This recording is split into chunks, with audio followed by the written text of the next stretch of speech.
Hi and welcome back to another video from GMRUNSGAME. In today's video we're going to be taking a look at the Sinking Tower, which is this year's free RPG scenario from Free League for Dragonbane. The scenario is a callback to 80s D&D and roleplay tournaments where you have different tables of different players playing the same scenario with different GMs being scored in the same way, and it's a high score winner takes all setup. That's not to say that you can't play this any other way. I've run this scenario both in tournament convention settings as well as just to go through the story that's there to be told, and as a nice little primer for groups who want to play Dragonbane but don't necessarily want to do the combat tutorial or pick a scenario from the Secret of the Dragon Emperor campaign, which is sold as part of the core set. So what's good about this is as soon as you get into this document, one of the first pages gives you guidelines for convention play, and it basically tells you that you want to keep up the pace. So if there's something you're not sure about rules wise, the scenario in a convention tournament way is designed to be run in 2 hours. So make a quick decision and just live with the outcome is okay. You're not going to make anything game breaking here. The other thing is that the adventure itself, structurally, story-wise, is fairly straightforward. So let the players decide what they want to do, and if they come up with something that's awesome, allow it to happen. So hear what they're saying, ask them to tell you how they're going to do what they want to do, and then let them be creative and let them have fun. There are sort of just over halfway, maybe halfway through this scenario, a couple of other characters that can replace player characters if they die as part of this scenario. As we know, in Dragonbane, combat can be pretty lethal. So we've got both Albert Gleamheart and we've got Beatrix Farsail. Both of these can be used to replace characters. In my experience running this campaign, running this scenario, it's front loaded in terms of time. So you're probably going to be sat there panicking before the group clear the first room and maybe the second room, because they're super time heavy. And then what happens is the players start to understand how the scenario has been written, or they'll start to see the trends that are there across the scenario, and things will start to pick up and speed up naturally. So don't worry too much about the timing to begin with. Yeah, you want people to get a move on. Critically, with the first room, the puzzle in the first room can be a bit of a stumper if you're not sure what to do, and there are certain things you can do to try and help the players get there. Sometimes they just need to try different things and try and get lucky, and I've had that happen as well. So those are some of the sort of key points to remember. And then there's a section called The Clock is Ticking here, which essentially starts the end game or the second half of this scenario, which is this tower which comes up every few years for a couple of hours with treasure at the top of it, and throughout it, well, it's going to start coming back down again. So there's a hard time limit on this scenario, and players should know that going into it. They shouldn't know necessarily from a story standpoint what that hard timeline is, but you can tell them, okay, this is designed to be run over 2 hours, so when you get in you need to go for it and not worry too much about what's going to happen to your person. You just need to book it and try and figure out these issues and try and solve them and push the story forward. There's, I think, 7 floors that you go through on this tower. The first 2 or 3 can easily take up half of the amount of time, so you really have to sort of push it. It's also really important, if you're running it as part of a convention, that you have somebody who's an overall organizer of the event who can make some calls with the GMs before you start with the players and say, right, okay, has anybody played this scenario before? Ideally, yes. What were the issues you came up with? As a group of GMs, what are we going to say about those issues? Are we going to make a call and make a small correction to anything that's causing a significant issue? Or are we going to just let it play as is written? And those things between different conventions and tournaments can be decided depending on the group of GMs, how confident they are and how happy they are to explain different aspects of this scenario. Okay, so as part of this scenario, you get the 5 pre-generated characters which are included in the core set. So you've got Mikander of Half Bay, you've got Orla Moonsilver, who's in Mikander's a Mallard knight. Orla is an elven archer. You've got Archmaester Aodin, who's a human mage. You've also got, who's next? You've got Bastion Bloodjaw. Bastion Bloodjaw is a wolfkin fighter.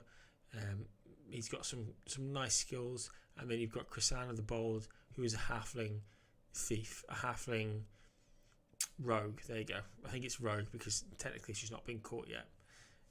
There are some differences in these characters, some key differences that will let you decide which ones you want to prioritize if you don't have a full complement of 5 players.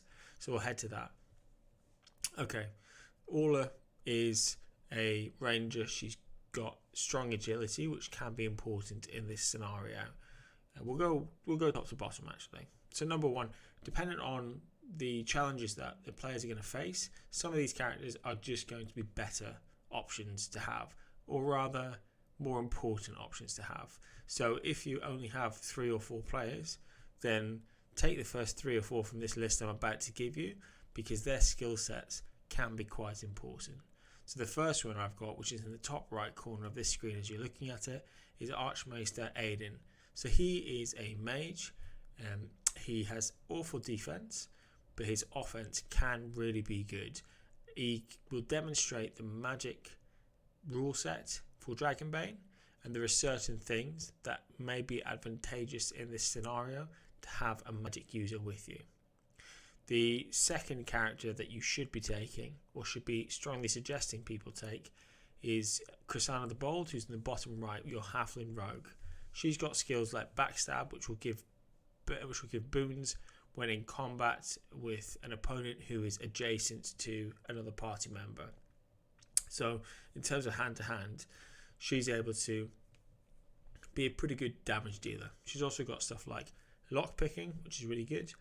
She's strong on agility, which in the middle part of this scenario can be quite important to be able to get around certain things or get through certain rooms. There's other options available, but agility is definitely something you want the ability to be able to use. The third most important character I would say for this scenario is Mikander of Halfbay.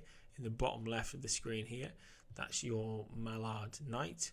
He's got something awesome where he can force enemies to attack him rather than those around him. So if he charges in and is fighting something, there's no dragon in this scenario, but we'll say he's fighting a dragon. He charges in and is fighting this dragon. Krisanna then moves closer and backstabs to get advantage or get a boon when they're attacking this dragon. The dragon then turns to Krisanna and wants to totally just zero her, wants to kill her off the bat. Well, Mikander's got 6 armor, so that's 6 less damage he's going to suffer. He can spend a couple of willpower, which are one of the only uses he's going to have for willpower, and he's able then to force that damage onto him instead of for a lesser armoured party member, and therefore reducing the damage. The way it works in Dragonbane, it's a armor soak system, so if 10 damage is coming through and Mikander has got 6 armor, he's actually only going to take 4 damage, and his health is pretty good to allow him to be that guardian. After Mikander, the next most useful person I would say would be Orla. Orla's got a lovely ability called Twin Shot, which again will give her advantage, or allow her to shoot twice with the Bane but allow her to shoot twice at something, potentially dealing double damage, again relying heavily on agility like Krisanna, but those heavy agility characters will let them evade much better than the likes of Aodin or Mikander, who might rely more on parrying. In this system, not everything can be parried. Most things, in fact, can actually be evaded, as long as you work your action economy and make sure that you're swapping initiative cards and you still have your action available to you if you're not sure that you can soak the hit and keep going. So after Mikander is Orla, and then finally is Bastion Bloodjaw, who's a wolfkin fighter. He's got really good movement, he's got great range on his weapon, he's got something called Hunting Instincts, which is probably more relevant if you're doing a scenario.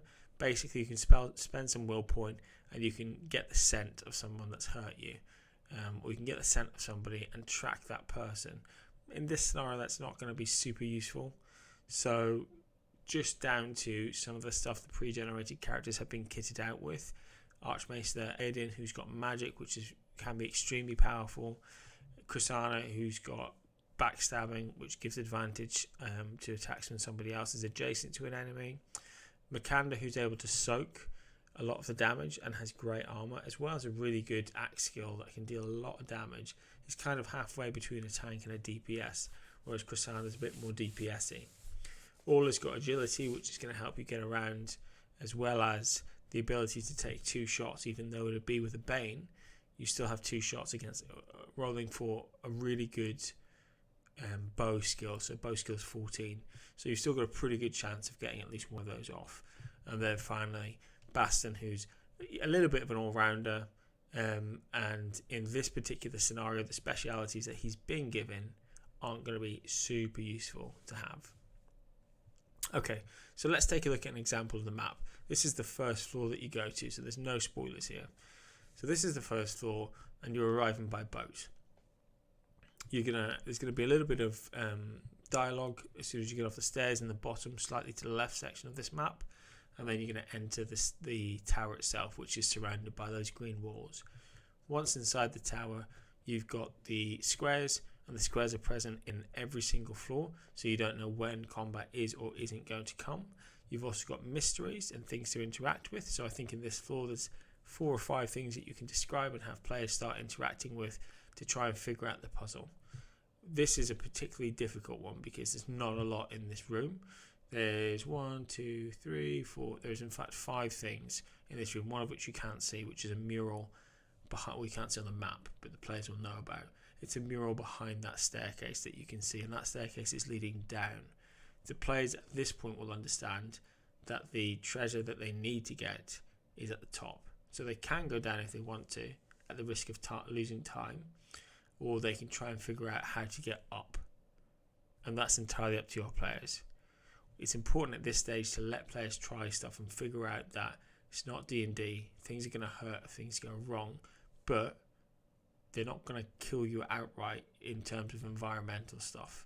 It's more sort of ablative. It's more softening you up for when combat happens. So try stuff, absolutely try stuff, but also take information out of what you're trying and then try and run it down a sort of series of decisions that will lead you closer and closer to the truth. You have in this scenario the ability to take rests, which will heal you. However, they're only going to heal you 1d6, and health is pretty hard to come by. And in 2 hours, you're really only going to be able to rest once. It's quite common for that to be quite early on in this game. The first floor by no means is deadly. It's absolutely not deadly. But I've been there where people have sat here in this room for 20-25 minutes trying to figure it out, and they can start to get frustrated. So you need to, as a GM, you need to have a keen eye on the temperament of the players in the room, and you need to just sort of hint at what they need to be doing. When they're doing something that's along the right lines but not correct, you need to sort of just let them know that they're getting a little bit warmer with what they've got to do, despite the fact that the outcome maybe wasn't exactly what they were looking for. Once you go through the 7 stories, if you're running this as a tournament, then you've got scoring. So the gaming group scores points based on what they find and accomplish during the adventure. See the list below. For tiebreakers, if 2 or more groups are tied on exactly the same score, the group whose characters have the highest total hit points remaining at the end of the adventure wins. Replacement characters do not count. So if you lose 15 hit points and you die, that potential tiebreaker is just gone. It's at 0 for that particular character. So I've redacted a lot of information here because it's potential spoiler information, which is also why I'm just going to show you that first map as opposed to any of the other maps. People might want to run this as part of a tournament, so I'm being a little bit careful with what I'm sharing with you here, other than it's a great scenario. It's pretty tough to begin with, but once you get past the first floor or 2, you'll see the group really start to get in a bit of a roll and start to figure stuff out and start to see that, okay, it's not just running and hit things. There's a bit of thinking to do here, but also there's a bit of hitting as well. So stuff that people are going to get points for. Treasures found.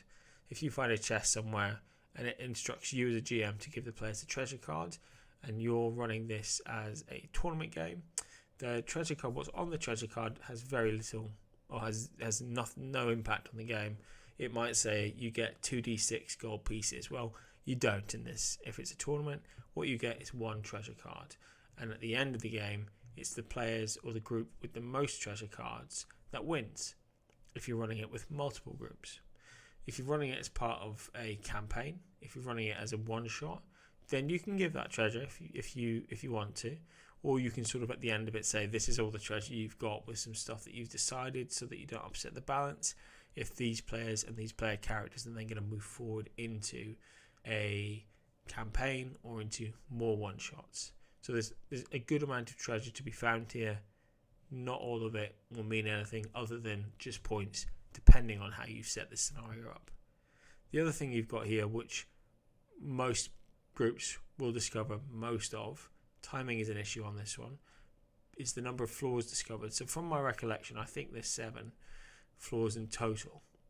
So for each of those, you get 1 point, much like you get 1 point per treasure. Now there are other things that will impact the scoring. Maybe you kill stuff, maybe you don't kill stuff, maybe you interact with optional things, maybe you don't interact with optional things. Will the interacting with the optional thing get you points versus losing time? Do you have enough time for that?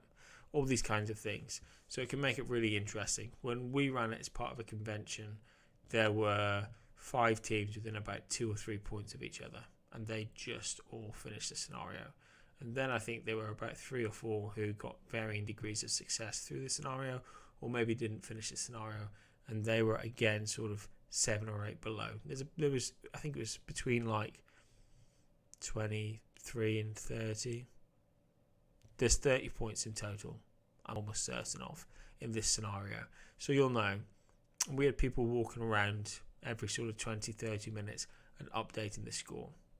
Another nice thing another thing that's nice to do, if you're running this as part of a tournament, is agree that you can have either an additional rest after an hour, or everybody will have their rest after 1 hour. Now, the second one's not going to work for everybody. So what we did when we ran it as part of a tournament was we said 1 hour in, all games will stop for 15 minutes. That gives people the opportunity to have a comfort break. It gives people the opportunity to review how it's been, to get a drink. And in those 15 minutes, you also make your rolls for healing. So you get 1 15-minute free break. When you come back from that 15 minutes, it's as if the break didn't happen. So you're still at the end of the first hour. If you need a second break, if you need a second rest, you are able to take it, but it will also cost you 15 real minutes to do it. So if you're about to die, you get out of combat and you're like, there's 30 minutes left, we think we're close to the end, we're going to take an extra 15-minute break. That's fine, we're going to stop and you can have your 15-minute break, both in game and out of game. We had our sand timers, which were surprisingly inaccurate, but we also had a computer timer up, which gave people the ability. I'm not sure actually that anybody took that option for the second break. The 1 break seems to be enough, but it's there if people think strategically it'll give them an advantage. That's the Silver Tower. The story is there's a mad sorcerer whose tower comes up every so often for a couple of hours. You need to go there and get this particular piece of treasure and get out within those 2 hours or within your one-shot session in order to be successful. There are plenty of ways to be successful, and there are also plenty of ways not to be successful. That brings a close to the video on the Sinking Tower. First of all, I would highly recommend it if you haven't already got it. This was the Free League's Free RPG Day scenario. I've emailed Free League and they've told me that it's something that they intend to release at a later date, so it will be coming out if you haven't got your copy yet. Hold fire, it's coming. If you get the opportunity to play it on Roll20 or Foundry, take that opportunity. I'm running games on Roll20 every month for the Sinking Tower, to give people an opportunity to see it before it's been released properly and experience all those puzzles before they get spoiled and they get sent out on the internet. This forms the second video in a series of videos I'm doing reviewing third-party material for the game for Dragonbane. The next options I've got for you are The Highest Honor, Revenge of the Fallen, Treasure from the Deep, and the Karkian's Revenge. If you've played any of these, or if you want to have a look on DriveThruRPG and read the synopsis for any of these, let me know in the comments which one of these you'd like to see a video on next. Maybe you're thinking about running one of these and you're not sure. Tell me, we'll get it run, we'll get a video up for you so you can see. And if you'd like this video, there's another one on the Lindworm Cavern created by Emerald Mage Games, which I couldn't recommend highly enough. I think it's a great introduction to the system. And shortly we'll be doing a video on the Hag's Hut, their second scenario that they've released, which is a little bit more complex but also super epic. If you've liked the video, please like the video. I really appreciate it. If you want to see more Dragonbane content or Alien content, which is another system I do quite a lot of content on, please subscribe, and I will see you next time. Take care. Bye.